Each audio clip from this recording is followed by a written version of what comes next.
From the roundhouse to your house now, it was a big day for environment-related issues at our state capitol. Yeah, state lawmakers discussed new investments in water projects and ways to fight pest infestations. And of course, one animal that's gotten a whole lot of attention lately. We are talking about the critically endangered Mexican gray wolf. Yep.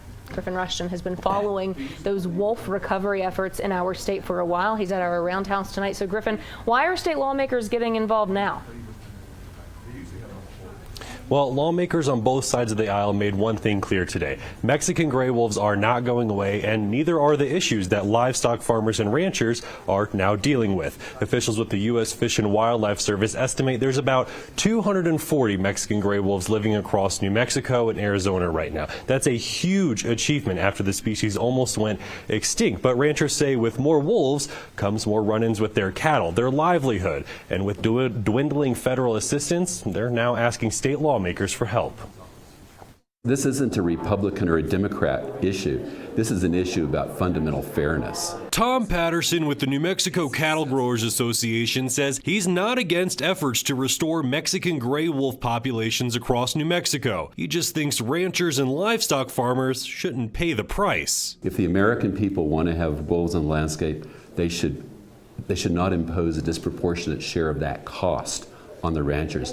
They should help shoulder that cost. Patterson says every cow killed by wild predators can cost ranchers anywhere between $2,000 and $4,000. For years, the feds reimbursed ranchers for cattle killed by Mexican gray wolves. However, Patterson says new inspection guidelines are making it harder to prove when a Mexican gray wolf kills a cow, and that means ranchers can't get any of that federal assistance. These aren't big ranchers. These are small mom and pop organizations. Republican State Senator Pat Woods is just one of the bipartisan group of lawmakers working to provide extra assistance. They're asking for $9 million over the next 3 years to help reimburse ranchers for cattle killed by wolves and the indirect costs of simply dealing with wolves. And the indirect damages would be decreased conception rates on our cows because of the stress the wolves give them. And then there's the cost associated with just managing your cattle around the wolves and trying to prevent conflict. Environmental advocates with the Defenders of Wildlife say they strongly support the initiative, but believe the bill should require some accountability from ranchers. There are proven activities and activities that they could be doing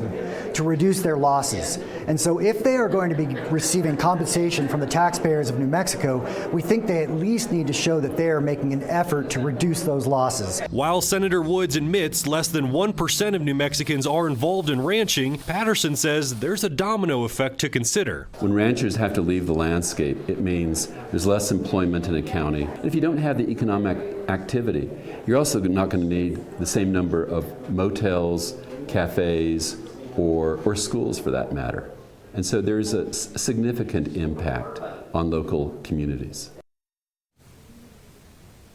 Both a House and Senate version of this proposal cleared their first committees with broad support this morning. But Patterson says these proposals are largely just a temporary fix while they work on getting more federal assistance. U.S. Senator Martin Heinrich and Congressman Gabe Vasquez are working to increase those federal payouts for ranchers, but it's not clear when their proposal is going to move forward on Capitol Hill. Tessa, Julie? Yeah, at least we have a tighter timeline here, that's for sure. All right, Griffin, thanks.